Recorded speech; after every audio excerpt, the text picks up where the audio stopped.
Sembang inklusif. Sembang inklusif. Assalamualaikum dan salam inspirasi buat semua.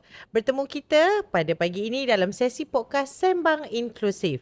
Ini adalah sebuah inisiatif baru yang diperkenalkan untuk mengetengahkan kisah inspirasi serta bakat-bakat muda komuniti OKU di Malaysia. Semestinya kita bercakap pada podcast kita kali ini adalah sesi yang sangat santai dan juga bercakap dari hati ke hati menelusuri kehidupan dan juga kisah tetamu yang cukup istimewa yang kita bawakan untuk tontonan semua. Okey, untuk pagi ini dalam podcast Sembang Inklusif juga kita akan mengangkat suara, kita akan mengangkat realiti kehidupan OKU di Malaysia dari segi cabaran, harian dan juga accessibility sehinggalah membawa kepada kisah inspirasi secara langsung atau tidak langsung kepada penonton sekalian. Okey, sebelum tu saya suka untuk ingatkan para penonton semua, jangan lupa untuk tekan butang like dan juga tinggalkan komen anda di ruangan komen yang telah disediakan untuk diinspirasikan kepada semua rakyat Malaysia. Okey, hari ini saya bersama dengan seseorang tetamu yang cukup istimewa, seorang tetamu yang membuatkan saya rasa nervous dan berdebar-debar dengan credibility dan juga inspirasi yang telah diberikan kepada kita semua. Baru berusia 16 tahun iaitu pelajar tingkatan 4, tetapi semangat jiwa dan juga misi visi kehidupan dia cukup mengkagumkan untuk sesiapa sahaja pendengar podcast kita pada hari ini. Okey, jadi tanpa melengahkan masa, kita menjemput seorang tetamu istimewa yang akan bercerita, berkongsi pengalaman, kejayaan yang mana beliau telah gapai dengan cara tersendiri.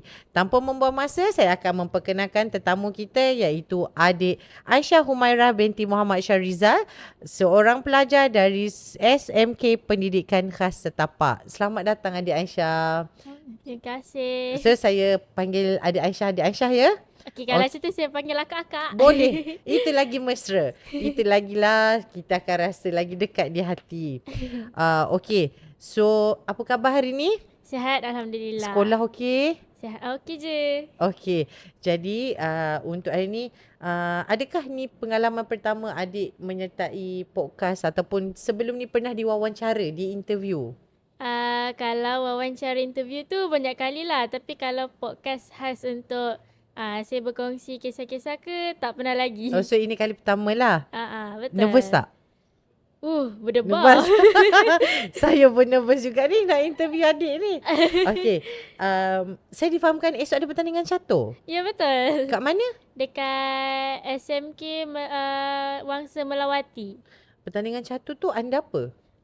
Pertandingan catur ni dia peringkat wilayah. So dia dengan semua normal. Oh, maksudnya bertanding dengan orang-orang biasa, orang normal biasa. Ya, betul. Oh, I see. Tengok permulaan kita pun dah nampak hebatnya adik ni. Biasa je. Okey, sekarang ni sebelum kita pergi lebih lanjut, eloklah kalau adik memperkenalkan dulu biodata, daripada mana, latar belakang, berapa adik-beradik. Silakan Aisyah. Okey, sorry. Saya lupa nak bagi salam tadi. Assalamualaikum warahmatullahi wabarakatuh. Waalaikumsalam. Saya Aisyah Humairah binti Muhammad Syarizal. Saya berumur 16 tahun dan saya merupakan OKU penglihatan total blind. Jadi, saya mempunyai 4 orang adik-beradik dan saya merupakan anak kedua. Okey, saya lahir dekat Kedah. Tapi saya duduk kat Selangor, saya sekolah dekat KL. So pening sikit lah. Lahir di Kedah. Lahir kat Kedah. Tapi dibesarkan Besar dekat Selangor, sekolah dekat KL. ikut ayah ke? Uh, Ke merantau sebab keluarga? merantau tu sebab saya lahir maksudnya rumah memang duduk dekat KL, kat Selangor dah. Tapi sebab family orang Okey, Kedah, faham. balik Kedah macam tu lah. So, Aisyah totally ada 4 adik-beradik lah. Ya, betul. So, Aisyah anak kedua. Saya anak kedua, atas saya ada seorang kakak, bawah saya ada 2 orang adik lelaki. Okey. 2 adik, kakak umur berapa? Kakak saya 17. 17. Adik lelaki? Adik lelaki yang bawah saya, yang nombor 3 umur 14. Yang last tu darjah 3. Okey. Jadi maksudnya memang daripada kecil Aisyah memang tinggal bersama dengan keluarga. Memang Ya, tinggal bersama betul. ibu ayah. Betul-betul. Okey. Aisyah tinggal di sini di mana? Dekat Selangor saya tinggal dekat Kajang. Kajang. Jadi Aisyah bersekolah rendah di? Saya sekolah rendah di SK Sungai Kantan, Kajang. SK Sungai Kantan. Tapi bersekolah menengah di sini? Sekolah menengah dekat SMK Pendidikan Khas Setapak KL. Oh, jadi masa sekolah rendah, adakah sekolah rendah biasa ataupun memang sekolah rendah pendidikan khas?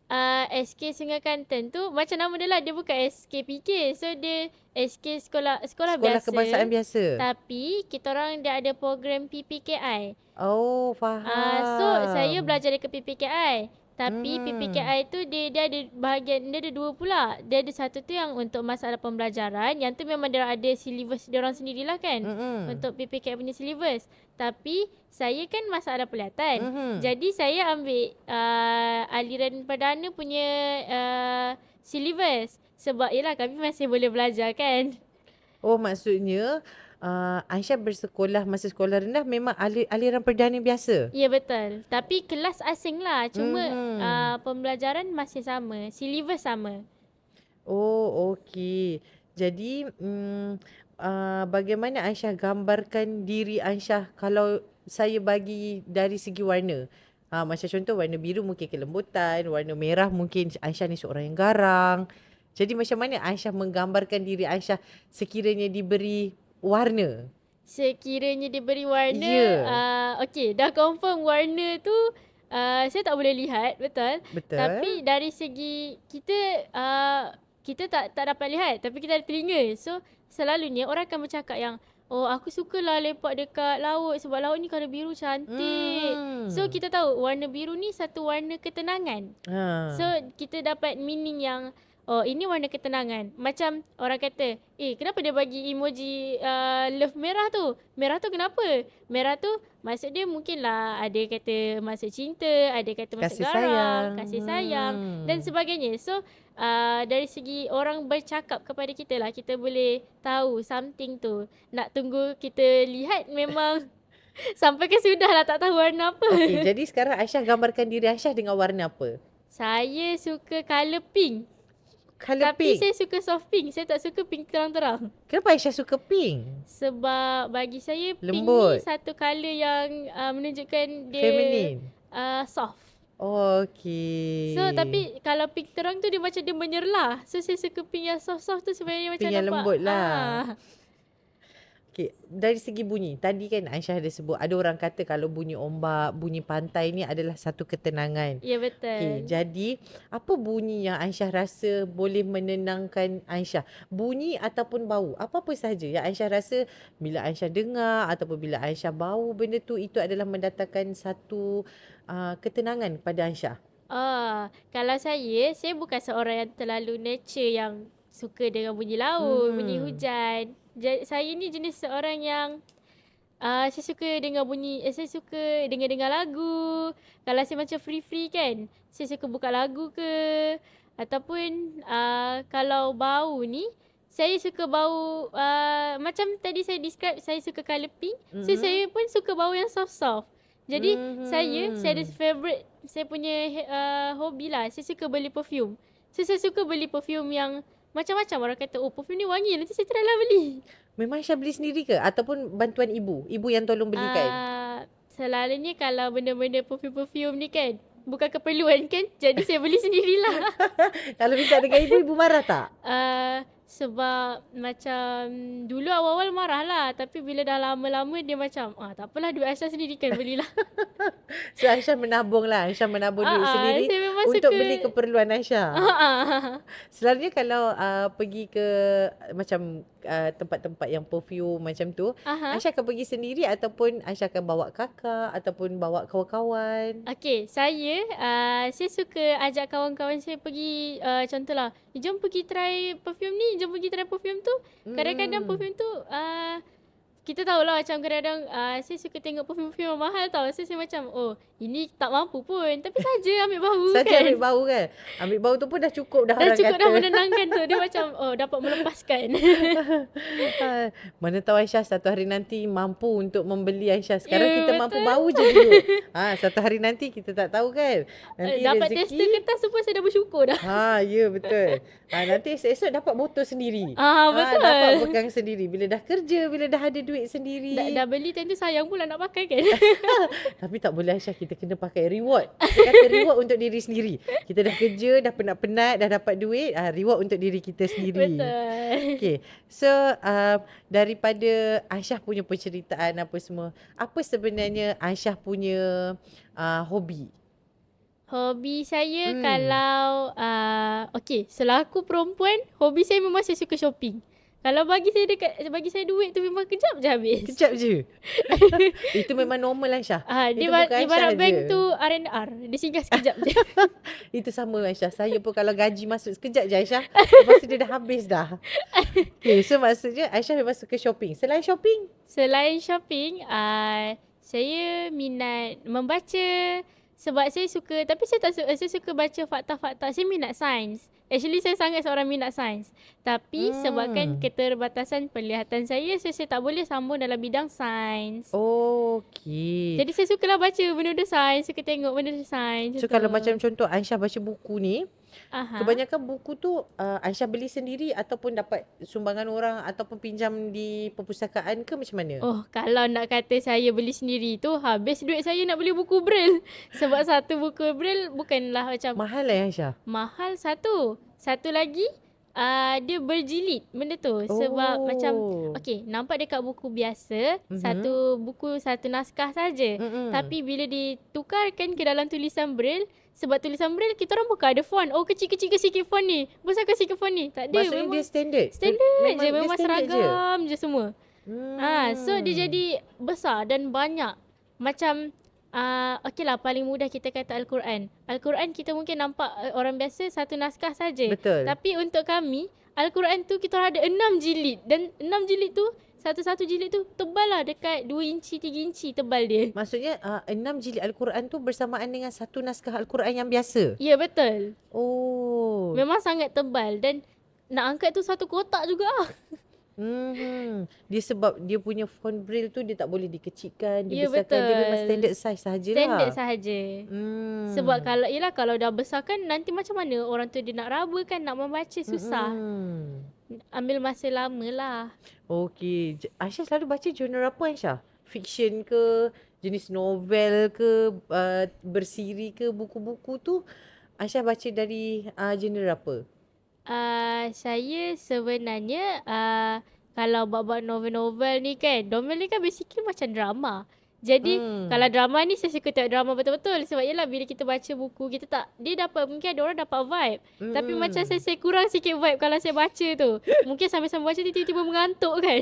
Tertidur dulu. Sebab ada orang kata bila baca novel ni penghayatan tu sampai. Ada yang cakap sedih, ada yang cakap ni. Tapi itu tak berlaku lah dekat Aisyah. Dekat saya dia macam tak tak berlaku. lut, tak lepas.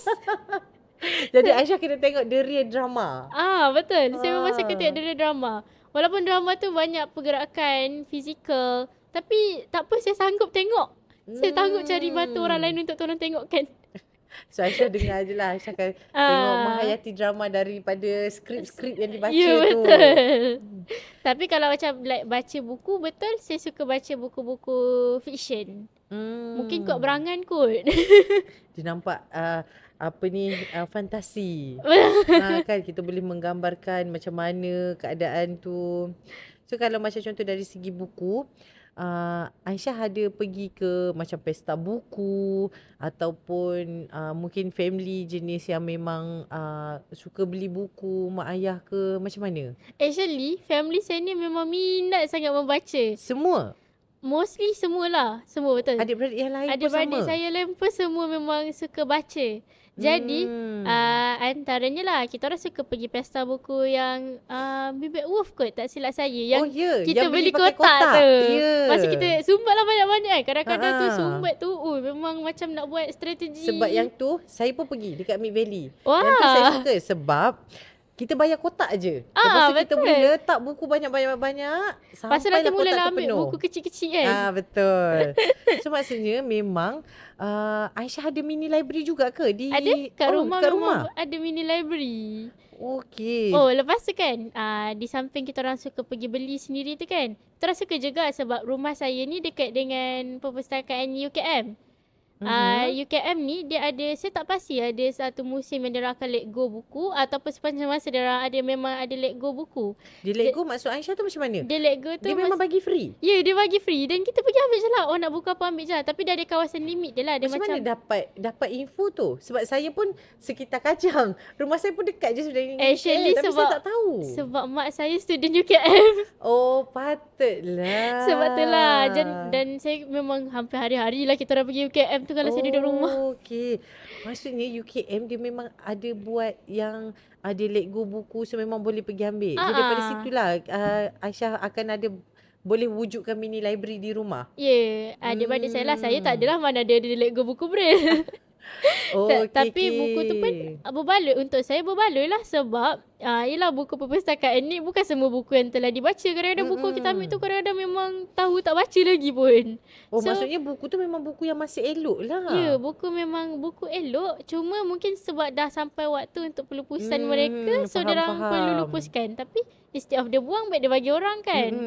So memang kadang kita orang berangkut lah 1 troli, 2 troli balik rumah. Okey, so daripada situlah timbulnya minat membacanya sebab ada bahan. Memang ada mini library yang Itu di-set up kat sebelum, rumah. bukan sebelum lah. I mean, kita orang dulu sebelum kita orang gadget lah. After gadget masing-masing pun dah boleh baca kat social media betul. kan. So macam saya pun saya dah more tu baca dekat social media dah sekarang. Sebab itulah lebih mudah dan senang, kat mana-mana je boleh buat.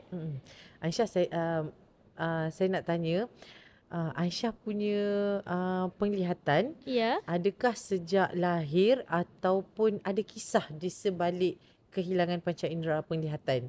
Sebenarnya saya dilahirkan seorang yang normal. Tetapi masa saya umur 1 tahun 2 bulan, saya disahkan menghidap penyakit kanser mata.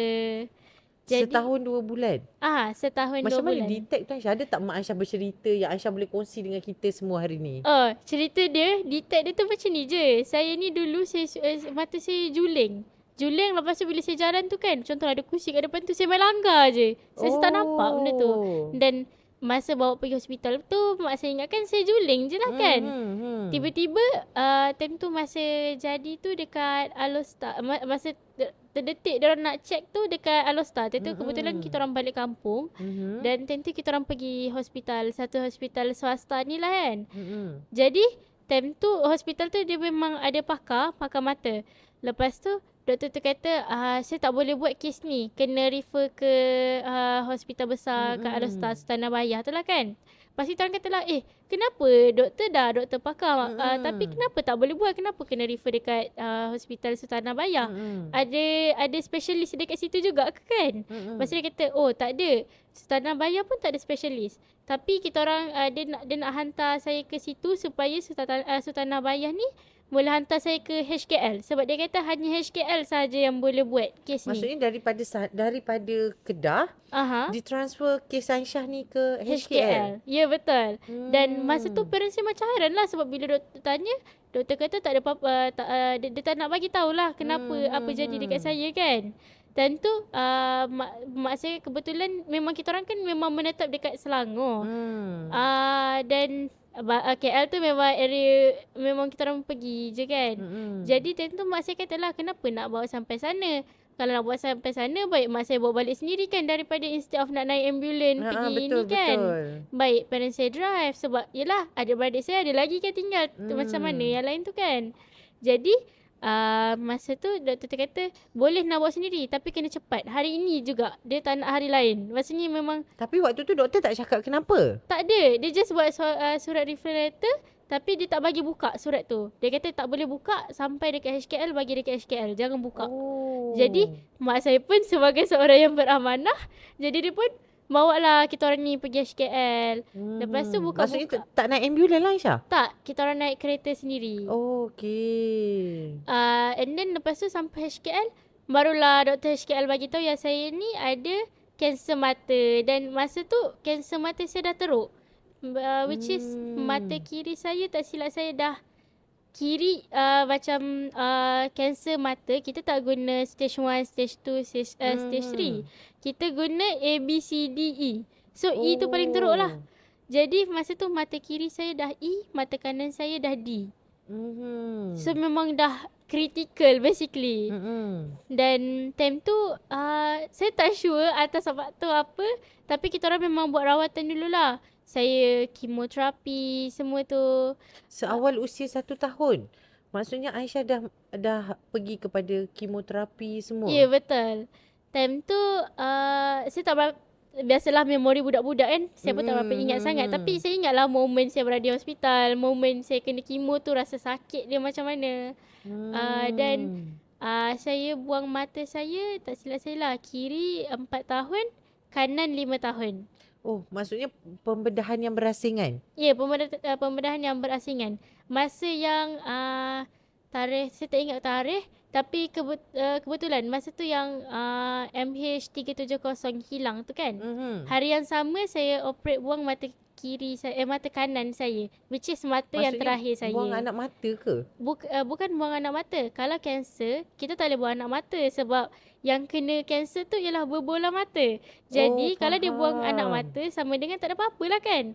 So dia terpaksa buang berbola mata tu sendiri. Okey. Oh, ini satu info yang baru jugalah pada saya sebab saya tak pernah dengar lagi kisah sebegini. Satu pembelajaran baru juga pada saya hari ni. Dan saya ada cerita something lah masa saya operation tu. Okey. Masa mata kanan saya, tak silap saya, sebab itu mata last saya kan. Okey. Tapi actually saya masih kecil dah tak berapa nampak dah pun. Sebab Dah kanser kabur ni lah. dah tutup mata saya hampir full. Saya ada lubang kecil kat bawah je untuk saya tengok. Sebab tu saya juling. Oh, Sebab maksudnya daripada lahir? Bukan daripada lahir lah. Daripada ingatan saya. Saya tak tahu okey, bila okey, tu. okey. Tapi Faham. memang saya nampak juling. Saya terpaksa julingkan mata sebab ada something like putih, selaput putih tutup. Okay. So yang saya nak cerita tu, dia berkaitan masa tu kita orang nak operation tu kan. Mata saya kebetulan masa yang tarikh tu tiba-tiba kanser saya agresif. Tiba-tiba mata saya jadi membengkak. Memang sampai besar bola pingpong mata saya time tu. Dia membengkak. Dua-dua mata kan Syah? Tak, satu je sebab sebelah lagi dah buang. Tinggal satu mata je lagi. Okey, faham. Okay, lepas tu dia dah start agresif, teruk tu kan. Doktor decide untuk, doktor kata kita buang je lah. Memang tak boleh nak go dah. Tak boleh nak buat apa dah kan. Jadi masa operation pembedahan tu, saya kan ditidurkan. Tapi masa saya ditidurkan tu, saya ada mimpi something masa saya tidurkan tu. Mimpi apa Aisyah? Time tu saya ada mimpi yang saya bermain dekat taman, satu taman playground. Okey. Tapi time tu saya main dengan kawan-kawan saya ramai. Tapi gambaran dia playground kita kan standard lah. Kita Malaysia kan. Playground kita panas. Okey. Tapi playground tu tak. Dia sejuk. Macam rasa macam playground dalam aircon. Tapi outdoor. Macam tu tau. Oh, ramailah. Maksudnya dalam mimpi Aisyah tu ada kawan-kawan yang Aisyah kenali ke? Tak, saya tak kenal pun. Tapi ramailah kawan-kawan. Kita budak kan. Kawan je lah. Ada kawan-kawan. Lepas tu, masa saya main-main tu, lepas tu tiba-tiba ada seorang pakcik tua. Datang kat saya. Dia pakai jubah colour putih. Kalau putih, janggut putih. Menarik memang ni cerita. pakcik tua lah kan. Lepas tu dia datang kat saya, dia kata macam ni. Mata awak dah sampai syurga. Masya Time Allah. tu kita budak, mana nak tahu apa-apa kan. So, Hmm. lepas tu after tu saya tak percaya sebab dalam situasi kita boleh nampak lagi, sebelah mata saya boleh nampak lagi kan. Jadi time tu lepas saya main-main tu saya dah penat. Saya pun pergi tepi, saya baring kat tepi. Lepas tu ada something yang macam cahaya color putih yang silau, mata saya silau yang macam ni macam torchlight suluh kat mata. Faham, Macam tu. faham. Macam cahaya dekat dengan mata kita. Macam like memang kena suluh tau. Hmm. Okay, after tu saya bangun. Dan masa saya bangun tu, memang betul. Mata saya dah tak ada time tu. Maksudnya time tu memang dah dua-dua mata memang dah tak ada lah. Ya, Sebab satu dah memang- buang kan. Satu dah buang, so tinggal yang tu, mata yang tu last. Dan itulah saya mimpi tu. Dan masa saya bangun Betul tu, lah Syah, pakcik tu cakap mata Syah dah sampai syurga. Betul lah tu. tapi saya memang terkelu lah. Like memang macam mana, mak saya pun time tu okay. Di situasi mak saya pula, dia rasa masa tu macam mana nak bagi tahu anak aku ni masa sebelum dia tidurkan, dia still boleh nampak tengok. kan. Dan apa dia nak explain, tiba-tiba saya bangun tak nampak kan. Macam mana dia nak explain. Jadi first reaction saya masa saya bangun tu, saya dengar suara mak saya cakap macam ni, "Mak, mata Aisyah dah sampai syurga ke?" Aisyah tanya. Saya tanya kat dia macam tu. Apa jawapan mak Aisyah? Lepas tu saya kata, ya Aisyah, mata Aisyah dah sampai syurga. Lepas tu saya macam mana boleh sampai syurga? Saya tanya balik benda tu. Lepas tu mak saya kata sebab doktor dah tanam. Okey. Tu je mak saya balas. Doktor tanam ke keluarga yang tanam? Saya tak ingat saya tak tahu. Tak tahu. Aisyah ada tanya tak mak macam mana penerimaan mak masa doktor sahkan yang Aisyah ada kanser dan juga masa doktor bagi tahu untuk buang berbola mata tu. Actually, doktor dia still nak keep pertahankan untuk tak payah lagi buang berbola mata. Sebab yelah yang kanan saya kan D je lagi kan. Dia bukan maksudnya macam dia still untuk try mempertahankan. Tapi mak saya yang buat decision untuk dia kata tak apa doktor, dah bukan rezeki. Sebab kanser ni satu je. Kita tabak ataupun kita hilang someone tu, mak saya kata. Kalau disebabkan mak saya tamak untuk nak juga pertahankan mata mata dia, saya, sedangkan saya tak boleh lihat dah. Betul. So dia akan menjadi satu bebanan kepada saya. Ataupun mak saya akan hilang saya. Sebab kanser mata ni, mata memang berdekatan sangat dengan otak kan. Betul. Jadi mudah untuk berjangkit ke otak. Dan saya memang ramai kawan-kawan saya dulu masa, ini cerita sedih jugalah. Mungkin masa tu dekat onkologi. Onkologi ni bahagian kanser lah. Mungkin hari ni kita kawan dengan dia, kita bergelak, berketawa dengan dia. Besok tengok-tengok dia dah tak ada, kata dia dah kosong. Betul. So benda tu satu momen yang sedih. Sebab yelah semalam baru kita cakap dengan dia, kita main dengan dia kan. Betul. Tiba-tiba dia dah tak ada. Kita tak jangka kan. Ya betul. Nampak sihat, berkawan dengan kita. Itulah. Dia taklah nak kata sihat, tak lah. Tapi menjadi kawan still lah, boleh merakan jadi kita. kawan. Betul. Itulah momen yang sedih. Jadi dari segi saya rasa penerimaan mak saya, benda tu satu benda yang berat lah. Sebab mak saya dulu seorang yang bekerja. Jadi disebabkan dia bekerja tu, saya duduk kat hospital lama, sangat lama. Dan ibarat hospital tu rumah saya. Okey. Kita hold dulu cerita sedih dan inspirasi Aisyah. Kita rehat seketika. So nanti kita akan kupas lagi perjalanan hidup beliau dengan lebih mendalam. Sembang inklusif. Sembang inklusif. Selamat kembali ke sesi podcast kita Sembang Inklusif. Okey, untuk penonton yang baru join, hari ini kita bersama dengan tetamu yang cukup istimewa, iaitu adik Aisyah Humairah, seorang pelajar, atlet, aktif yang dalam bidang sukan, dan yang ceritanya penuh dengan kesedihan, ketabahan, inspirasi. Namun beliau telah berjaya melakar banyak anugerah-anugerah yang rasanya kita yang biasa ni pun tak mampu untuk mencapai kejayaan seperti mana yang adik Aisyah dah capai. Okey, adik Aisyah, hari ni untuk segmen kedua ni kita akan teruskan dengan berkongsi dari segi pendidikan, dari segi cabaran, kita akan berkongsi juga dari segi persahabatan, macam mana Aisyah lalui kehidupan, macam mana Aisyah boleh berkecimpung dalam bidang sukan, sebab saya tengok Aisyah sangat-sangat aktif dalam bidang sukan, pengakap.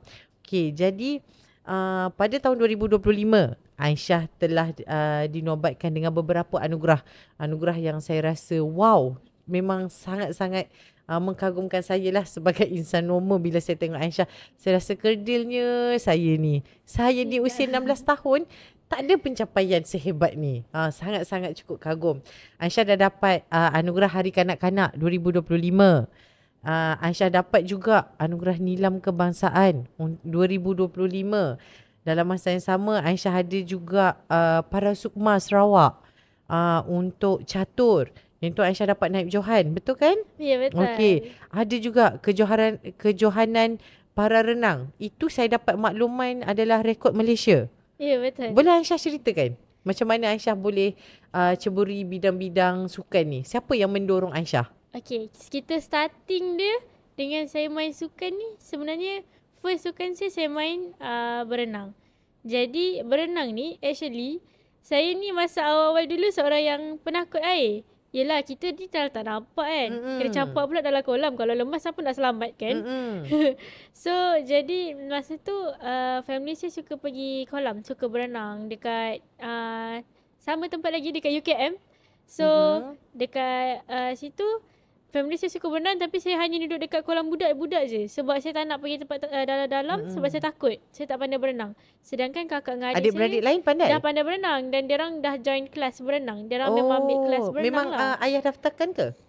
Mak saya banyak daftarkan. Oh, Sebab okey. saya, family saya macam mana? Okay, ayah saya bekerja offshore. Jadi memang kita orang banyak masa terluang dengan mak. Okey. Jadi mak lah yang daftarkan dalam kelas renang untuk adik-beradik yang lain tu? Betul. Jadi bila mak daftar tu, mak saya rasa macam mak saya try ajar saya, tapi saya macam ni lah. Mak saya letak saya dalam kolam, saya menjerit. Mak saya dalam kolam, saya menjerit. Takut lah Aisyah kan? Ya, sebab takut lemas. dah lah takut lemas. Kaki kita tak sampai. Kalau dia letak saya kat tengah-tengah, saya nak berenang arah mana? Kiri ke kanan ke depan ke belakang? Kakak saya tak dengan nampak. adik-adik tak pernah ajar Aisyah berenang? Dia rasa serik ajar saya berenang. Oh, pernah lemas ke? Tak pernah lemas, tapi takut pekak telinga dia orang. Oh, sebab menjerit. Jadi masa tu coach kakak dengan adik saya ni, dia nampak saya sebab saya selalu ikut dia orang. Memang saya akan ikut, dan tapi saya hanya main-main air macam tu je lah. Sedangkan dia orang ni pergi kelas. Jadi time tu coach tu kata, why not dia try ajar saya berenang. Dan itu memang awal tu saya membantah lah kan. Saya macam aku ni dah lah takut air kan, mana boleh. Lepas tu dia kata tak apa, dia try ajar slow-slow. Lepas tu starting lah saya belajar berenang. Dan start tu lah saya suka berenang.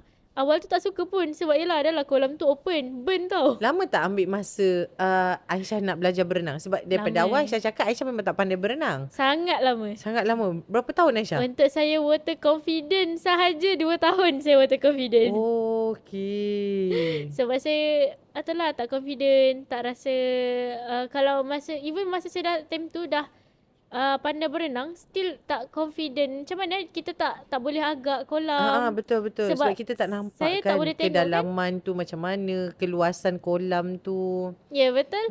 So macam okay, kita berenang ke hujung ke hujung ni pun saya kadang-kadang saya tak boleh agak. Aku kat mana ni? Dan still ada lah sebab sebagai masa pelatan saya selalu berenang sengit. Sebab macam orang biasa dia boleh tengok line dekat bawah. Macam saya nak berpandukan apa kan. Saya tak ada panduan. Bila tak ada panduan, itulah faktor sengit, faktor ke sana ke sini. Masa first time coach nak ajar Aisyah berenang, Aisyah terus setuju ke ataupun macam mana? Saya bantah lah tu. Saya macam tak boleh, saya takut air. Dah lah nak bawa masuk saya kolam dalam kan. Waktu tu Aisyah umur berapa? Saya umur darjah 4, seingat saya. Okey. Around betul lah, darjah 4. Masa tu dia nak ajar tu pun saya macam saya tak nak sampailah dia tarik saya, dukung saya masuk air, slowly ajar saya. Dipaksa lah ni, paksa rela lah ni. Paksa lah nak buat macam mana kan.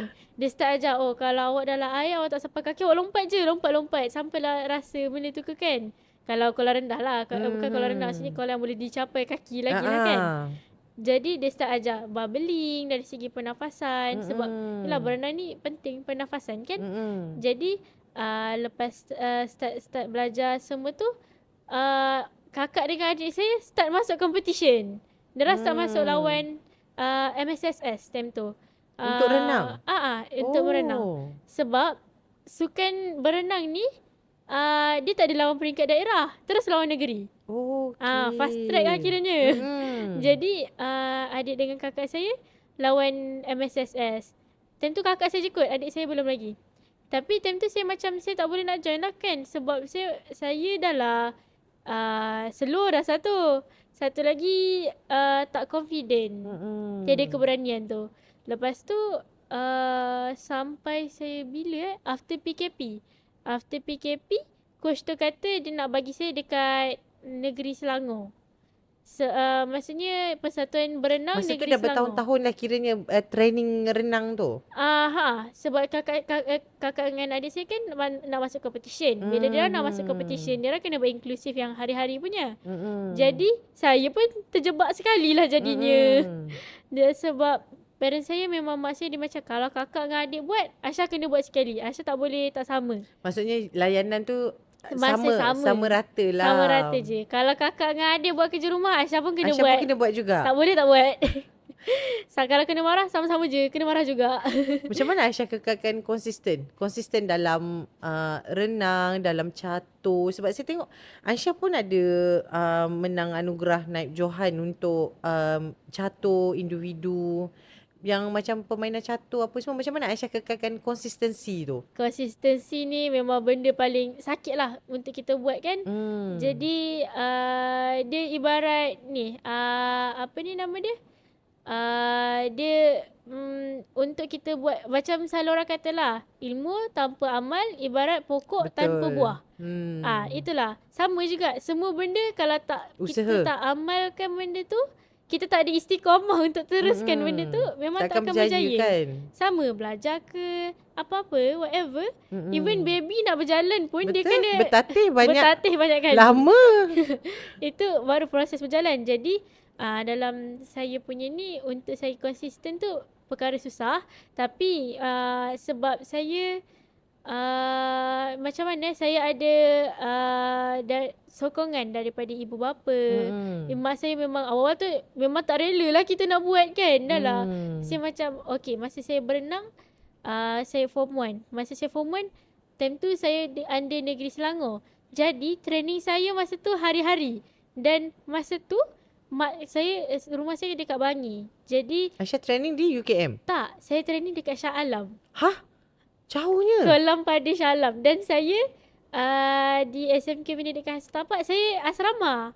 Aisyah sini dah, Aisyah yang duduk asrama? Saya duduk asrama dekat sini. Jadi mak saya setiap hari dulu masa saya form 1, daripada Bangi datang ke Setapak, ambil saya, bawa pergi ke Shah Alam. Lepas habis sekolah ke? After habis sekolah. So mak saya memang jadi rutin bawa saya pergi Shah Alam, patah balik hantar saya dekat Setapak, balik-balik pergi Bangi. Sampai mak saya boleh jamak lah kiranya setiap hari tu. Perjalanan jauh kan? Perjalanan jauh. Ibarat berpusing-pusing tu. Ya, betul. Dan time tu awal-awal saya tak rela lah. Sebab dia macam kita form 1 dah lah struggle pembelajaran bertukar daripada sekolah rendah ke sekolah menengah. Betul. Struggle tu. Lepas tu penat. Berenang bukan betul. Pakai tenaga. Lepas tu perjalanan nak pergi tu lagi kan. Lepas tu dengan ada benda program-program sekolah lagi yang kita kena join. Penat lah masa tu. Tapi time tu mak saya kata tak apa, buat je. Dan masa tu mak saya jenis yang style dia dah dia datang, saya kena ikut lah kan. Mana boleh dia datang sekolah, saya kata tak nak training, mana boleh kan. Tapi usaha membuahkan hasil lah. Ya, betul. Sangat-sangat mengagumkan. Sebab akhirnya Aisyah dapat Johan kan. Yang tu dapat rekod Malaysia Masa saya form 1, parents saya invest sikit lah dekat saya. Dan bawa saya pergi ke Itali. Dan masa tu masa tu acara fin swim. Dia bukan berenang biasa, dia fin swim. Masa ni fin swim ni masih baru. Dia which is berenang dengan dia ada alat bantuan yang macam fin. Fin ni yang kita pakai kaki, macam kaki itik tu. Betul. Macam kaki itik tu. Itulah alat bantuan dia. Jadi masa tu sukan fin swim ni baru diperkenalkan. Time tu dia orang buat dekat Itali. First dia ada SIMAS lah. So dia buat world punya like for disabled punya championship. World Championship lah, tapi dia first for disabled yang untuk fin swim. Jadi masa tu family saya invest sikit kat saya dan bawa saya pergi sana. Saya dengan kakak saya. Dan saya lupa nak bagi tahu. Family saya bukan saya seorang saja yang ada dari segi kekurangan macam mana? Senang kata yang ada kad OKU. So adik-beradik lain pun sama? Adik-beradik saya ada lagi. Jadi kalau kita orang macam kakak saya ada masalah pembelajaran, so dia ada disleksia. Kakak yang umur 17 sekarang ni? Ya, kakak saya yang umur 17 sekarang. Dan adik saya masalah penglihatan lah. Adik saya ada masalah pendengaran. Adik yang bawah Aisyah 3. Betul ke? Ya, betul. Adik yang nombor 4? Adik nombor 4 alhamdulillah normal lagi setakat ni. Maksudnya dalam adik-beradik Aisyah 3 orang lah. Yang 3 ada orang yang pemegang kad OKU. Yang pemegang kad. So kita orang memang happy kalau kita orang jalan-jalan semua benda kita orang dapat free. Satu kelebihan kan. Kelebihan jugalah Aisyah. Mak kita orang pun sekarang kalau kita nak pergi jalan, mak kita orang nak pergi sini-sini. Tak apa, korang pergilah korang 3. Memang bergerak sendirilah Aisyah? Bergerak sendiri dengan adik-beradik jalan-jalan. Macam kakak sekolah arus perdana biasa ke atau sekolah pendidikan khas?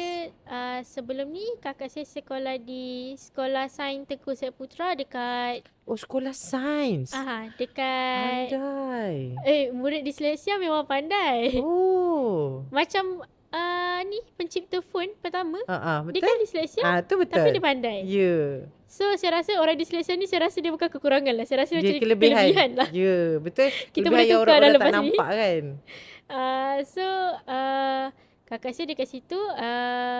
So bila weekend dia orang balik lah kan. Adik saya sekarang berada dekat Penang, sekolah persekutuan.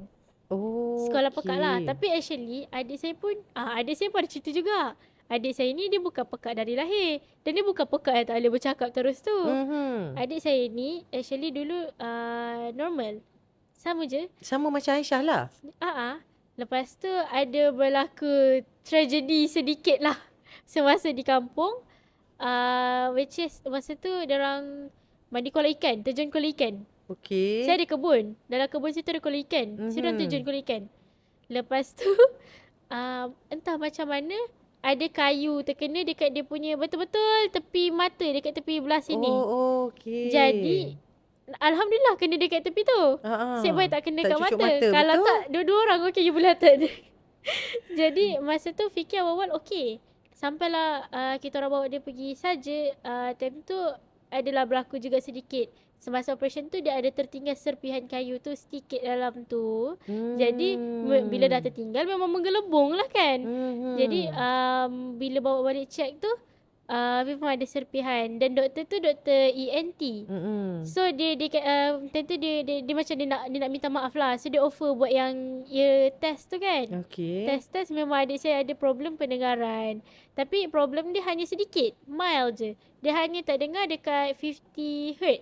Tak silap saya. So bawah daripada tu dia boleh dengar, atas daripada tu dia boleh dengar. Tapi bila benda tu betul-betul dia duduk dekat 50 Hz tu, dia tak boleh dengar. So benda tu jadi sedikit mengganggu lah. Aisyah, saya cukup kagum dengan Aisyah. Saya dah sedih dah sebenarnya Aisyah.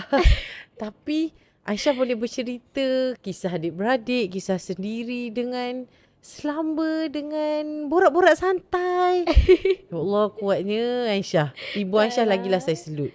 Betul-betul saya salute Ibu Aisyah Ibu menjaga. saya tak tahulah dapat kekuatan kat mana. Beli dalam Shopee agaknya.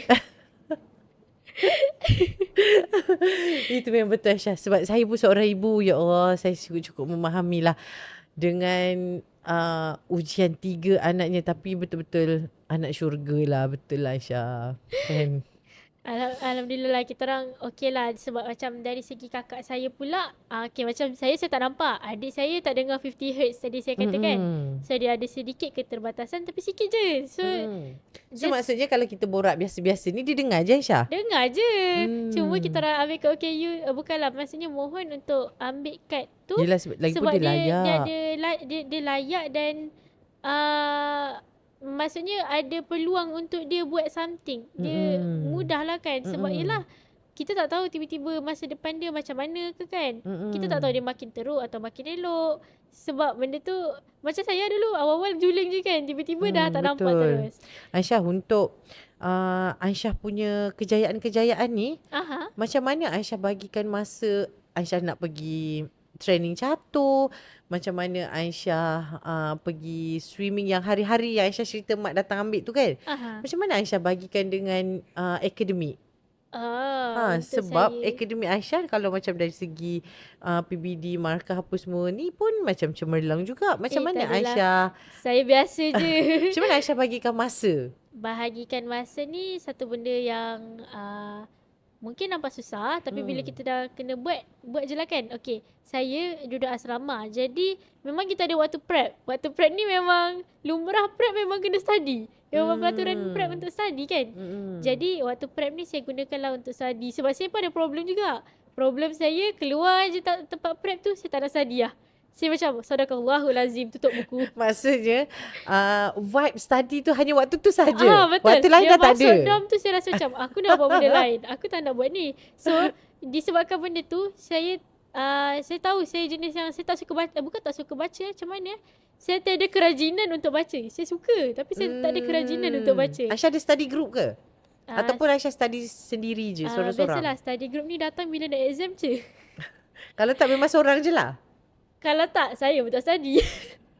Saya study lah, tapi macam mana saya more tu bila dalam kelas saya memang bagi perhatian sepenuhnya supaya saya tak perlu nak study banyak kali.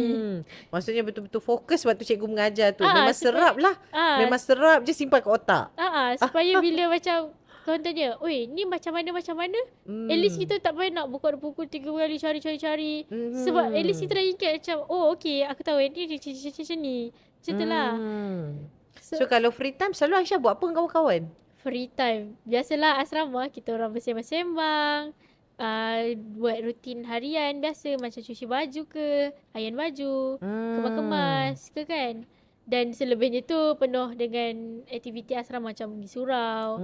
Ada waktu-waktu tertentu lah kan, prep semua tu. Aisyah ada menang catur. Ya, betul. Okay, catur tu siapa yang ajar Aisyah main catur sampai Aisyah dapat naib Johan pertandingan di Sarawak je? Ya, betul. Para semua Sarawak 2024.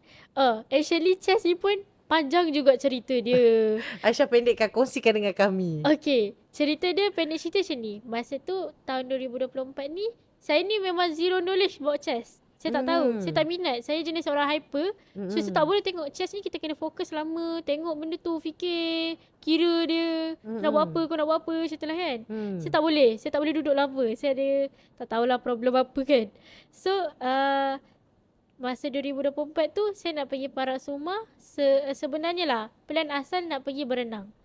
Tetapi, masa tu Parak Suma berenang, tiba-tiba event saya tutup. Saya jadi tak ada event.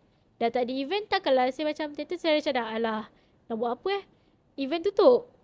Memang sebab tiada penyertaan. Dia kan kena 2 atau 3 negeri dalam satu event tu, kena 2 atau 3 kategori yang ada 2 macam mana dia kena ada penyertaan lah kan. Tapi masa tu tak ada penyertaan. Jadi macam mana saya nak lawan kan. Dia orang tak nak, dia orang tutup lah event tu. Jadi masa jadi tu saya tahu tu bulan 3. So masa bulan 3 tu pula saya adalah saja-saja dulu kan pergi main chess. Tapi main chess yang memang gerak. Kau pakai main gerak je lah kan. Suka hati je. Saya tahu gerak buah je. Saya tak tahu nak siapa yang ajar Aisyah pada awalnya main chess ni? Main chess awal-awal daripada gerak buah lah. Gerak buah tu mak saya kot. Mak saya ajak saya gerak buah. Oh, ni gerak macam mana, ni gerak macam mana. Tapi mak saya pun gerak saja-saja ajar macam tu je lah kan. Jadi tentu kan saya ada join tournament chess ni, banyak buat open. Kejap buat kat sana, kejap buat kat sini, tiba-tiba main kat situ. So ada satu open tu saya pergi. Lepas tu ada seorang Pakcik Jo, nama dia Pakcik Joha. Pakcik Joha ni dia blind. Dia pun total blind. Lepas tu dia offer kat saya. Dia kata nak tak Pakcik try ajar awak. Dia ajar saya. Lepas tu dia nak bawa masuk Parak Sukma untuk 2024. Tentu saya kata gila ke apa.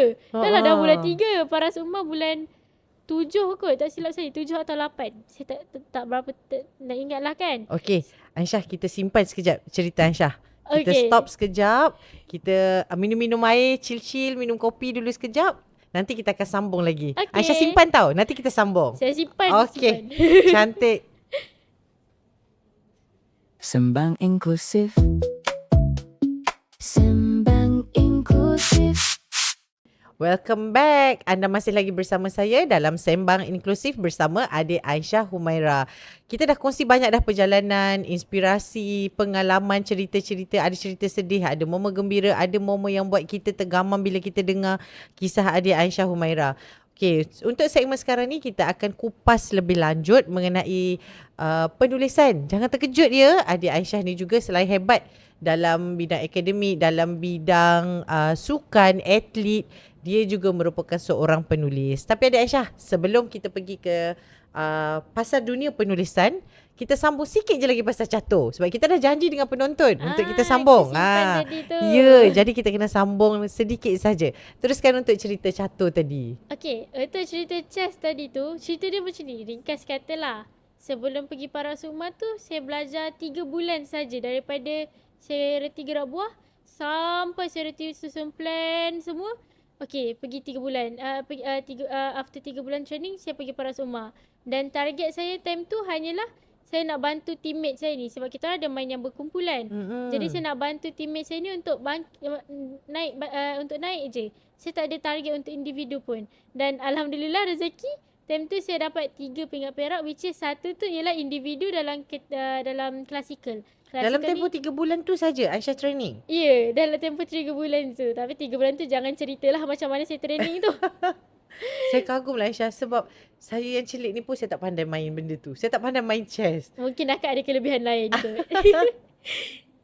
Okay, jadi maksudnya Aisyah menang 3 kategori lah. Ya, betul. Betul. Semua adalah naib Johan. Ya. Okey. So sangat-sangat mengagumkan. Dengar tak penonton? Kita memang sangat teruja nak dengar kisah Aisyah. Lagi teruja untuk kita teruskan dengan segmen penulisan. Okey Aisyah, so sekarang ni kita akan kongsi dengan penonton semua berkenaan dengan dunia penulisan.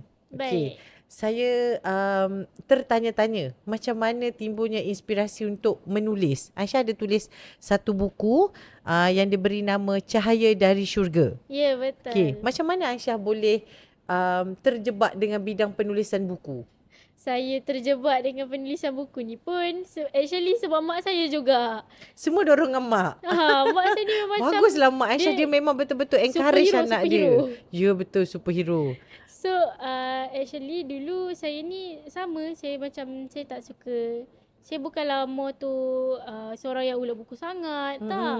Tapi time tu saya start masuk nilam. Darjah 5 saya masuk nilam. Dan masa tu saya dapat nilam tu, saya dapat nombor 2 peringkat kebangsaan. Masa darjah 5? Ya, masa darjah 5. Aisyah, waktu darjah 5 tu Aisyah tahu tak orang tengah bersukaria lagi. Saya bersukaria lah tu. Budak-budak ni bersukaria lagi. Aisyah dah dapat peringat dah. Bagusnya. Okay, sambung balik. So masa tu after saya menang tu, tapi time tu saya ulas buku Monyet dengan kura-kura kot, tak silap saya. Tak silap saya lah, tapi which is buku kartun lah kan. So time tu masih kata sini, apa kata dan kita tulis buku. Sebab masa dia ada satu ni tu, dia kata orang yang pandai membaca tapi kalau tak pandai menulis sama dengan tak ada apa-apa. Okey, ibarat exam, kita pandai baca buku, baca dah ni, study. Tapi kita tak pandai menulis. For what kan kita buat semua tu.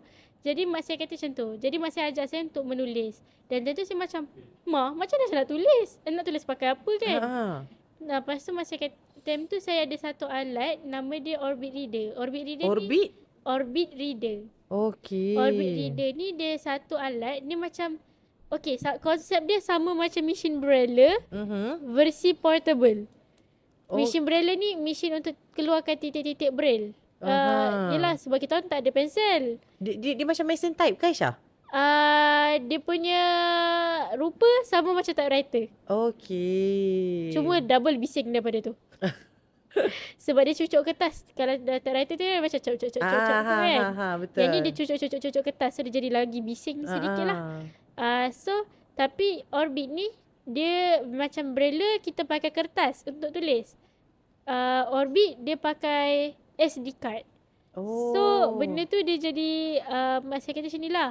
Asal tu dia dalam orbit, nanti mak letak dalam komputer, mak ni lah kan, mak tolonglah kan. Lepas tu jadi saya pun mulalah menulis. Saya menulis, saya pun bercerita pasal pengalaman hidup saya, everything. Pasal diri sendirilah. Dia basically cerita bagaimana saya dari seorang kanser. Penerimaan macam mana saya kanser. Semualah dari aspek masyarakat terima saya, family terima saya macam mana, emosi saya sendiri dan banyak lagi lah. Kenapa kenapa buku ni nama dia Cahaya dari Syurga. Dia terinspirasi dari, ingat segmen pertama tadi saya ada cerita pasal saya ada termimpi tu kan. Yang pakcik tu bagi tahu kan. Dalam buku tu saya ada cerita lebih detail daripada yang saya ceritakan tadi. So kalau nak beli adalah dalam Shopee kalau nak cari. Ya, saya pun ada tengok buku tu semalam baru saya tengok. Ada jual rupanya buku Aisyah ni. Ada, tapi saya tak sempat nak promote kat mana-mana. Yelah sebab saya pun busy lagi, tak sempat. Jadi buku tu hasil karya saya dengan mak saya. Tapi penulisan time tu saya biasalah budak darjah 6, darjah 5 tulis ayat centu je lah kan. Tak adalah deep sangat. Dan saya publish masa saya form 3. Sebab yelah masa untuk publish pun lama kan untuk kita ni. Aisyah form 3 Aisyah dah ada buku. Form 3 dah ada buku. Form 5 dah bertanding peringkat ni. Lepas tu dah dapat pelbagai anugerah. Kagum saya Aisyah. Mak saya lah banyak cerita dalam belakang. Yelah betul lah orang kata positive vibes kan. Aisyah tahu tak, saya ada seorang kawan. Saya relate kan, saya cerita sebab Aisyah bagi tahu pasal orang yang encourage tu adalah mak kan. Saya ada seorang kawan yang sama macam Aisyah. Dia dilahirkan normal. Tapi masa dia tingkatan 3 dia tak nampak. Tapi saya tak sure lah sebab apa saya tak tahu. Sakit tu. So dia tak nampak. Jadi on that time dia tak sempat ambil PMR disebabkan oleh dia down. Disebabkan kehilangan panca indera penglihatan, dia rasa dia down. Jadi masa tu dia tak ambil PMR dan dia tak ambil SPM. Tapi disebabkan oleh faktor dorongan keluarga. Dia sambung belajar juga sampai sekarang. Alhamdulillah. So kagumlah betapa kerdilnya kami-kami yang boleh nampak berbanding dengan insan-insan syurga ni. Tak, dia macam ni lah. Lain orang, lain dia punya kelebihan. Betul. Mungkin dekat kami lihat macam Allah tarik kita orang mata, tapi Allah bagi kita orang benda lain. Macam orang normal, Allah bagi dia orang mata, tapi mungkin adalah bukanlah maksudnya adalah something yang dia lain sikit kelebihan daripada lain kita, kan. tapi adalah kelebihan dari segi mata, boleh melihat semua. Itulah, setiap orang ada kelebihan tersendiri kan. Ya, betul. Okay Aisyah, sebelum saya nangis, sebelum saya sedih, kita berbalik kepada dunia penulisan. Untuk tajuk tu, siapa sebenarnya yang bagi tajuk tu? Okey, sebenarnya plan asal tajuk kita orang tu saya letak kat situ, Mata Aisyah dah sampai syurga. Tapi Itu tajuk asal? Tajuk asal. Okey. Tapi editor cakap benda tu takut jadi kontroversi. Okey. So dia tukar Cahaya dari Syurga.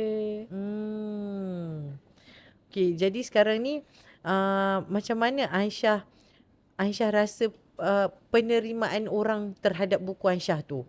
Penerimaan orang lah. Mostly saya bukan nak ni lah, tapi saya banyak bagi buku-buku tu kat kawan, banyak bagi buku tu kat cikgu. So mostly lah yang baca sepaket tisu wajib habis. Ya ke?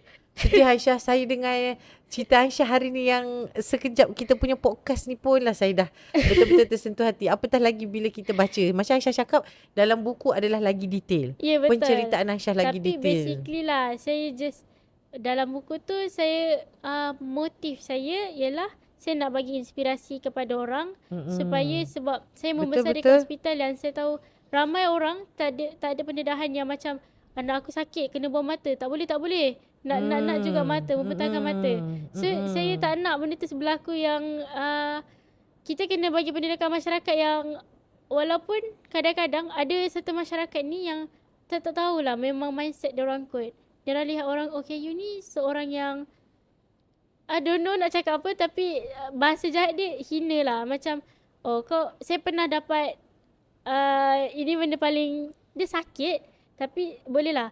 Dia cakap kat saya, kau tu buat apa nak belajar pandai-pandai, nanti besar nak jadi tukang urut, jual tisu, sama je. Dia cakap kat Aisyah. Ya, dia cakap kat saya benda tu.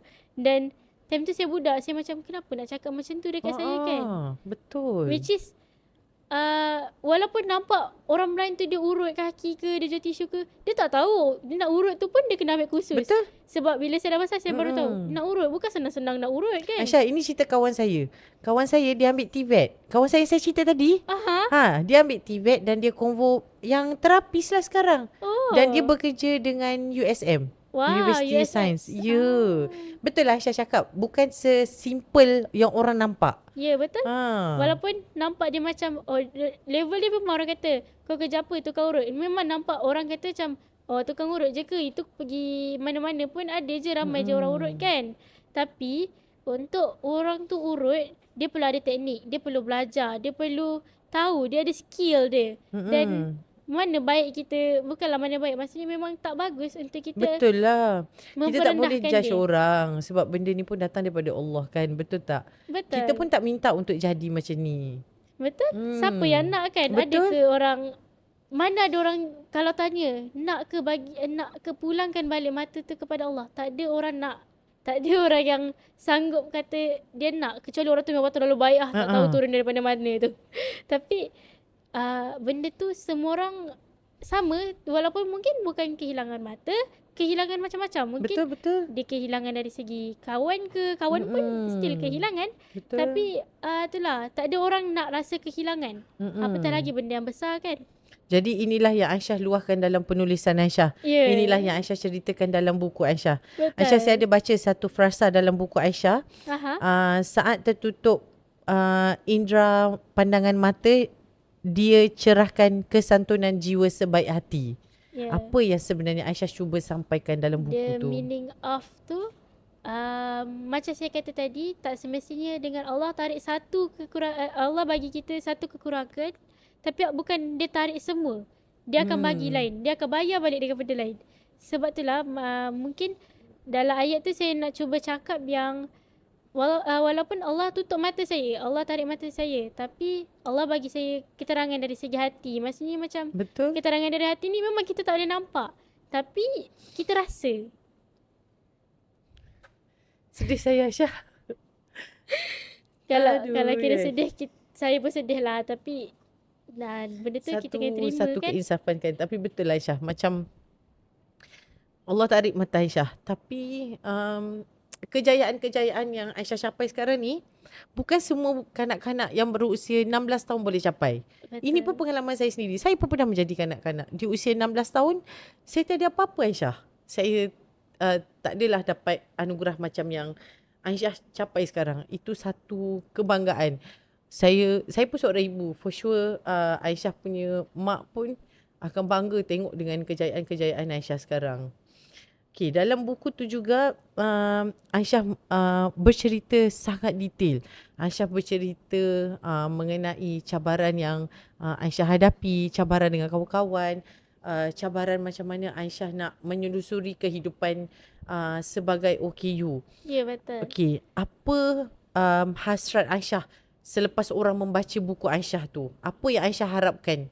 Harapan saya okay, of course lah, tujuan saya tulis pun saya nak bagi pendedahan kepada orang.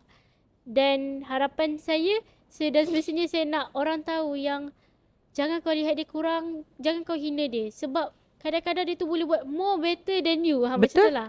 So satu itulah. Dan dari segi saya ada keluarkan dari bentuk braille. So daripada Buku tu? Ya.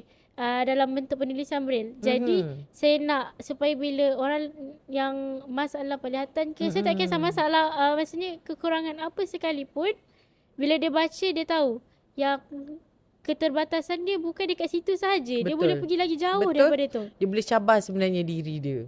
Malah Mungkin- betul lah Aisyah cakap, dia lebih baik daripada orang yang normal kadang-kadang yang tak boleh mencapai pun impian apa yang Aisyah capai. Ya, bukanlah saya tak itu macam kalau saya kata macam tu, saya takut nanti orang kata saya riak. Jadi mungkin ada orang mampu capai macam saya, tapi dia tak dapat rasa macam saya ada sokongan ibu, Mungkin Allah tarik mata saya, tapi Allah bagi saya ibu yang sangat baik, yang sangat supportive. Ayah yang sentiasa, walaupun depan-depan ayah saya jarang. Kalau siapa dapat tengok ayah saya, itu kira power kan. Sebab yelah ayah saya kerja offshore kan, kerja crowd station. Jadi walaupun ayah saya tak ada sokong dari segi depan-depan, tapi banyak sokong dari belakang, dari segi keuangan, dari segi sokongan emosi. Walaupun orang tak nampak benda tu, tapi dia still ada. Aisyah, dari segi penulisan, Aisyah punya sukan, dari segi pembelajaran, ada tak Aisyah rasa burn out? Aisyah rasa macam Aisyah dah tak boleh dah semua ni. Dia dah sampai satu limit dah. Ada tak Aisyah rasa macam tu? Untuk rasa benda tu, kita akan rasa bila waktu kita terlalu pressure. Contohlah, saya bagi contoh, saya tengah rasa sekarang bulan 4 ni memang saya rasa pressure. Sebab saya ada, masa tu saya ada nilam, dalam masa sama saya ada exam. Lepas tu saya ada ekspedisi basikal. Lepas tu tiba-tiba saya ada pertandingan catur yang saya ada pertandingan catur peringkat daerah masa tu, which is lawan orang normal. Ya. Catur Lawan orang normal peringkat daerah. maksudnya bukan yang parah lah. Bukan, saya lawan yang normal. Dan Alhamdulillah masa tu saya terpilih untuk lawan peringkat negeri. Jadi saya akan lawan peringkat negeri tu besok. Jadi Besok? Ya, besok. Dekat mana Aisyah? Dekat SMK Wangsa Melawati. Okey. Aisyah pergi sendiri ke? Saya pergi dengan cikgu. Oh, cikgu yang bawa? Ya. Okey. Dan untuk berbalik-balik tadi kepada burn out tu, bagi saya normal untuk kita burn out bila kita terlalu letih. Tetapi macam mana cara kita recover dan bangkit balik. Betul. Dan kalau kita bangkit, contohlah kita terjatuh. Kita jangan bangun tu duduk sama level je. Kita kena naik atas lagi. Supaya kita boleh capai setinggi-tinggi yang mungkin. Kalau boleh capai bulan kita capai. Kan, betul lah. Kita kena bangkit balik. Kita tak boleh nak give up. Sebab kita dah buat.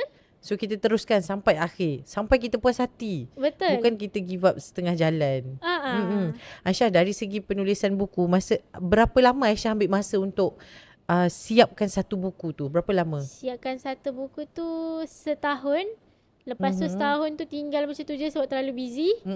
Lepas tu Masa tu umur berapa Aisyah? Darjah 6. Darjah 6? Darjah 6 saya tulis. Jadi form 1 memang tersidai sebab macam saya kata form 1 saya sangat busy. Lepas tu form 2 baru start editing balik. Mak saya, yang tu urusan mak saya lah. Saya tak tahu, yang tu mak saya uruskan dari segi editing, dari segi nak publishkan. Dan Alhamdulillah masa awal bulan form 3 tu, saya rasa bulan 1, bulan 2 macam tu saya publish buku. So tempoh setahun lah untuk Aisyah buat penulisan ni. Ya, betul. Cikgu-cikgu membantu tak Aisyah? Ada tak cikgu, masa tu cikgu tahu tak yang Aisyah sedang menulis buku? Cikgu tak tahu pun. Oh, cikgu tak tahu pun. Maksudnya antara Cikgu Aisyah tahu dengan dah mak publish je lah. Oh, cikgu tahu dah publish. So memang Aisyah totally memang buat dengan mak je lah waktu tu. Betul. Sebab Aisyah saya duduk, pun fikir benda tu saya main minor. Tak tahu pula tiba-tiba mak publish betul-betul ke. Jadi maksudnya masa Aisyah buat penulisan buku tu, Aisyah masih lagi di sekolah rendah. Ya, betul. So memang ulalik daripada rumah lah. Kan memang pergi sekolah mak hantar. Pergi sekolah mak hantar setiap hari. So sebab saya sekolah SK Kelantan, saya rumah dekat Bangi lah kan, boleh dikatakan Bangi. Saya pun duduk Bangi Aisyah. Bangi kat mana? Saya duduk dekat Sungai Merap. Sungai Merap. Saya berada di Seksyen 7. Jadi sekarang ni Aisyah duduk sini. Aisyah sekolah sini, Aisyah duduk asrama. Betul. Macam mana Aisyah balik? Mak datang ambil? Sebenarnya kalau start saya form 3 lah, saya balik naik train. Balik naik train? Daripada sekolah? Daripada sekolah ni saya ambil Grab pergi LRT Wangsa Maju. So saya naik train. Seorang diri kan Aisyah? Saya selalunya saya ajak kawan teman lah sebab yelah mak tak bagi kalau seorang. Dia kata dah lah perempuan dah, anak perempuan tak nampak pula tu kan bahaya. Betul. Tapi kalau ikutkan hati saya memang saya nak pergi sendiri. Okey. Yelah sebab kita pun takut menyusahkan kawan kan. So sampai dekat Kajang mak ambil? Sampai dekat Kajang mak ambil. Okey. Jadi sekarang ni Aisyah ada terfikir tak untuk mungkin menerbitkan buku yang kedua? Saya ada terfikir untuk terbitkan buku kedua. Tapi itulah masa tidak mengizinkan. Sebab dah sibuk kan. Esok catur? Besok catur. Tadi cikgu ada cerita dekat saya yang Aisyah berbasikal. Bila Aisyah? Saya masa Saya aktif pengakap. Jadi saya ada join pengakap punya ekspedisi 150 km berbasikal pada 25 dengan 26 hari bulan hari tu. Oh, last week lah. Ya, last Aisyah, week. sorry saya tanya tau. Macam mana Aisyah berbasikal? Sebab saya tak pernah tengok. Mesti curious kan? Okay, saya naik basikal tandem. Tahu tak? Basikal yang kembar dua tu. Okey. Yang orang depan kayuh, orang belakang pun kena kayuh Oh, tu. faham. Saya naik basikal tandem lah. So saya Dari mana ke mana Aisyah? daripada kita orang starting daripada Bandar Pinggiran Putra sampai ke Teluk Kembang. Dengan PD. siapa? Saya dengan kawan saya. Dia ramai lah. Kita orang konvoi ramai. Ada 25 orang kot. Tak silap saya. Tapi sebabkan saya kan nak tandem, so saya kena cari kawan saya, partner lah. Betul. Okey Aisyah, kita akan break seketika. Cerita yang penuh inspirasi. Buat saya sedih, tersentuh hati sebab saya pun seorang ibu, tapi cukup mengkagumkan kisah adik Aisyah yang penuh dengan semangat yang berkobar-kobar, penuh dengan jiwa. Kita akan ke segmen akhir. Kita akan bercerita dari segi general, dari segi mungkin in the future, masa depan Aisyah. So kita take a break. Kita akan sambung sekejap lagi. Stay tune. Sembang inklusif. Sembang inklusif. Welcome back to Sembang Inklusif. Okay, adik Aisyah, kita dah banyak dah sembang-sembang hari ni. Kita dah banyak dah korek rahsia, korek pengalaman, cerita-cerita adik Aisyah yang dikongsikan dengan penonton sekalian. Okay, untuk segmen akhir, kita akan bercerita lebih kepada refleksi diri. Kita akan lebih bercerita kepada visi ataupun apa impian yang adik Aisyah harapkan pada masa akan datang. Okey, untuk ni apa adik Aisyah punya kegagalan sepanjang 16 tahun ni? Apa yang adik Aisyah rasa benda ni gagal dibuat dan sampai terduduk? Gagal lah dari segi gagal yang terduduk. Saya rasa berenang mungkin semua orang lihat saya banyak kejayaan, tapi bagi saya ralat sedikit kerana saya tak boleh pergi jauh. Bukan tak boleh pergi jauh, macam mana dia dari segi yang sebab saya first woman untuk berenang ni yang total blind, jadi acara saya kerap tidak dibuka. Dan saya rasa terduduk tu apabila masa berlaku sedikit konflik lah antara saya dengan negeri Selangor, dan mengakibatkan benda tu saya terpaksa stop berenang. Dan berenang tu dah jadi hobi saya. Saya ni ibarat dah tumbuh insang dah tau. Tiba-tiba saya kena stop. Sebab dah suka sangat dah? Ya, memang dah suka sangat. Memang angau dah dengan kolam tu. Tiba-tiba saya kena stop. Stop terus. Drastik lah maksudnya? Drastik. Dan stop pula, dia break dia dengan tiba-tiba saya kena main chess. Masa tu memang saya terduduk lah. Saya macam itu memang 360 darjah berubah tu. 160, 80 saya rasa. Sebab kalau 300 saya pusing balik, duduk tempat tu balik. Kalau 180 dia terbalik ke bawah. So saya rasa saya tu memang waktu detik saya rasa macam, apa aku buat ni? Aku boleh buat ke? Kenapa tiba-tiba main chess pula kan? Sebab macam saya kata, saya main chess tanpa kerelaan. Saya main chess tu je sebab saya macam nak masuk sangat paras rumah. Dan benda tu tanpa kerelaan saya. Bukan tanpa kerelaan. Tapi akhirnya berjaya. So membuahkan dia hasil sini lah. Bila jugalah. dah berjaya tu baru kita rasa macam minat. Tapi sebelum betul. berjaya tu baru tak minat minat timbul pun. kan. Tapi masa tak dapat berenang tu, saya memang rasa macam, uish, alamak, macam mana serius lah, takkan tak boleh langsung. Kenapa sampai macam ni kan? Aisyah sekarang tingkatan 4. So tahun depan tingkatan 5. Apa perancangan masa depan ataupun mungkin apa cita-cita Aisyah? Cita-cita saya memang dari dulu saya nak jadi seorang guru. So target saya lah, after saya habis SPM, mungkin saya akan apply IPG. So bagus. Target saya memang IPG lah, tapi kita tak tahu result SPM kita macam mana kan. Jadi tak apa, berimpian tu tak salah. Betul. So saya target saya nak IPG. Jadi after IPG tu mungkin Lepas tu saya nak masa saya IPG kan after keluar memang direct Betul, jadi direct guru jadi kan. cikgu, betul? Lepas tu saya nak sambung master dengan PhD, saya nak jadi pensyarah sebab dia saya nak jadi pensyarah. Tapi untuk saya nak jadi pensyarah tu saya kena cari laluan dulu. Betul. Dia kena ada laluan untuk buka dia dulu. Ya, Cuma betul. kalau IPG kena tekankan untuk trial. Ya. Trial SPM sebab dia untuk by mohon trial kan. ya betul, untuk mohon IPG dia akan mohon by trial. Saya doakan ada Aisyah berjaya lah untuk mencapai Amin. cita-cita tu kan. Betul ada Aisyah kata kita tak salah untuk bermimpi dan kita tak tahu pun kok kita mimpi tiba-tiba jadi kenyataan. Macam saya Ah saya betul. pun tak expect. Kita bermula dengan mimpi dulu, angan-angan dulu. Angan-angan dulu, lama-lama dia akan Bercita-cita jadi tak salah. kenyataan. Ya. Okey, siapa idola sebenarnya mungkin dalam sukan ataupun penulisan? Siapa yang ada Aisyah rasa ni idola aku ni, aku kena macam tiru gaya dia ni. Siapa? Macam tiru gaya saya rasa idola saya of course mak saya. Walaupun mak saya tak sama bidang dengan saya. Maksudnya mak saya ni dulu ambil science stream. Jadi tapi jiwa saya memang minat sains. Tapi apakan daya keterbatasan tak boleh kan. So saya terpaksa ambil sastra dengan tasawuf. Sastra tasawuf dengan saya ada ambil add-on bahasa Arab. Jadi saya cita-cita saya mak saya pun actually mak saya seorang pensyarah. Sekarang tengah tunggu UiTM untuk pensyarah. Okey. So saya memang bercita-cita macam mak saya lah. Saya akan follow, saya nak jadi pensyarah. So sebab dah tengok Walaupun kerjaya mak. ya, walaupun mak saya dia floor dia lain, dia jalan dia lain, jauh sikit, panjang sikit. Highway dia mungkin daripada utara ke selatan. Tapi mungkin saya daripada tengah-tengah pergi ke selatan. Macam tu. Tapi tujuan tetap sama. Ya. Satu destinasi yang sama dengan mak Ya, lah. betul. So memang akan jadi pensyarah. Bercita-cita untuk jadi pensyarah. Cita-cita saya jadi pensyarah. Tapi kalau seandainya lah saya dah jadi cikgu, itu pun saya dah cukup bersyukur dah. Betul. Tapi betul lah untuk menjadi pensyarah. Kalau pensyarah IPG lah. Sebab saya adalah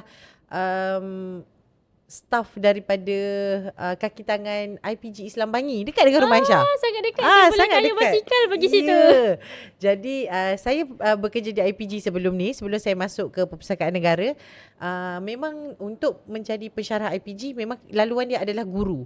Memang kena berkhidmat di sekolah dulu. Lepas tu baru dibuka untuk IPG. Tapi kalau untuk universiti-universiti lain boleh terus mohon lah macam Mak Aisyah mohon tu kan. Jadi adalah pensyarah untuk ni. Apa perkataan ataupun describe yang paling sesuai untuk diri Aisyah? Mungkin ketenangan ataupun apa yang Aisyah boleh gambarkan diri Aisyah. Saya suka something yang mencabar. Saya lagi orang Itu cabar. memang nampak Aisyah. Dengan kejayaan atlet, saya penulisan. tak boleh dicabar. Lagi orang cabar lagi saya macam, tunggu nanti aku buat. So, pantang kan? Sahut pantang, terus. Dia tak boleh macam tu lah kan. Saya rasa saya ibarat chemical reaction lah. Pantang dicabar terus kita sahut. Ibarat kita tuan cuka dekat soda bikarbonat. Dia betul. meletup. Dia meletup macam tu. terus. So jadi Aisyah seorang yang periang. Saya rasa memang sesuai lah sebab Aisyah pun talkative. So memang sesuai ni untuk jadi pensyarah ni. Okay. Saya pensyarah saya minat sebab satu dia inilah sebab saya memang minat bercakap kan. Satu lagi sebab yalah guru ni dia memberi kita banyak ilmu dan kita tak tahu sampai mana orang tu bawa ilmu tu kan. Betul. Pahala mengalir.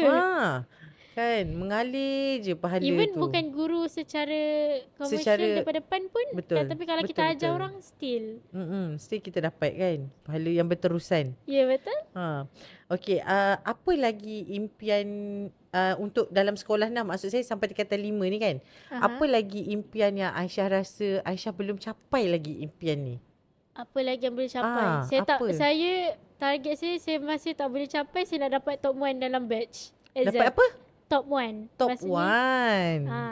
Saya still tak mampu untuk kejar benda tu.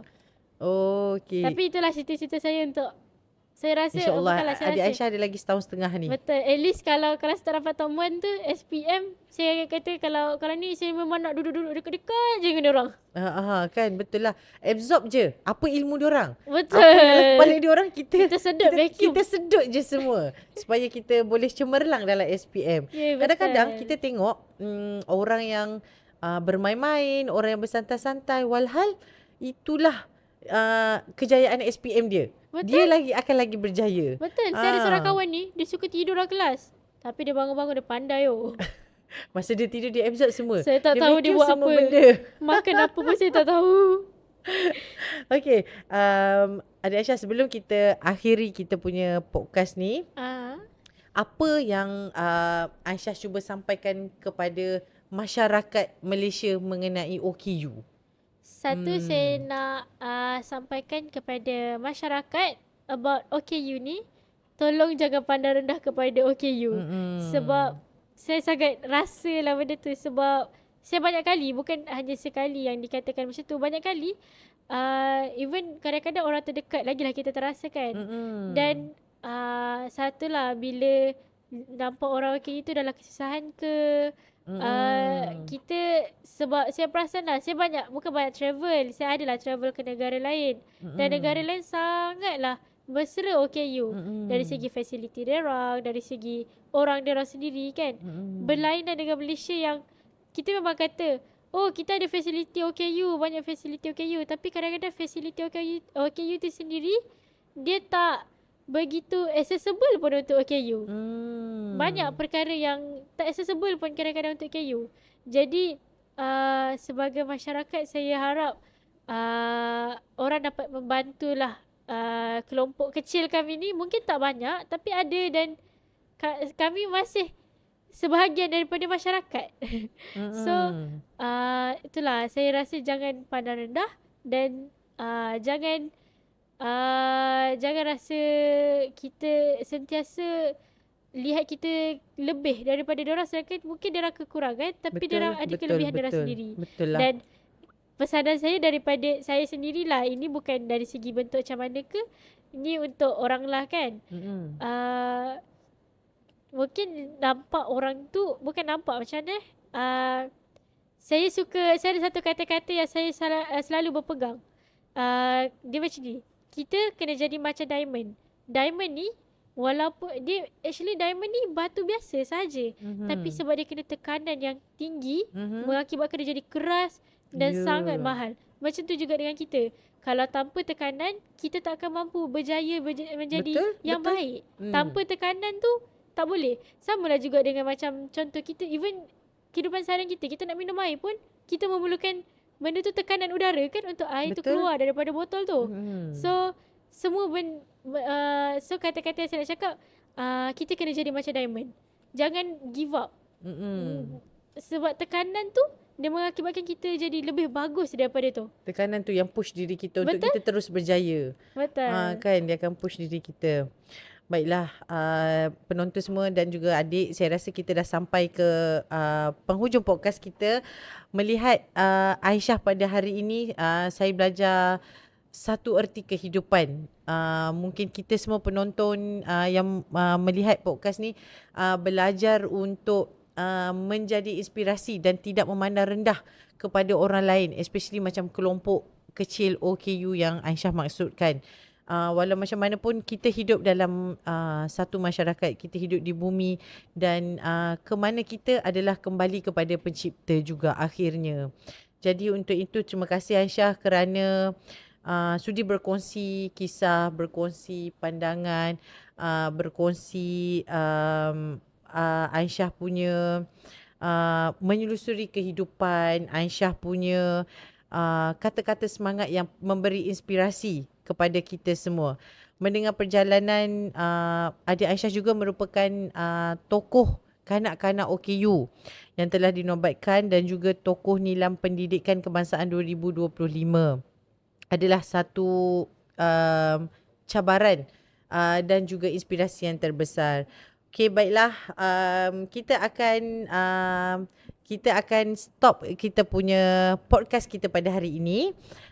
Jangan lupa untuk like dan juga komen apa sahaja yang anda ingin suarakan ataupun penonton-penonton podcast ingin kongsikan dengan kita semua.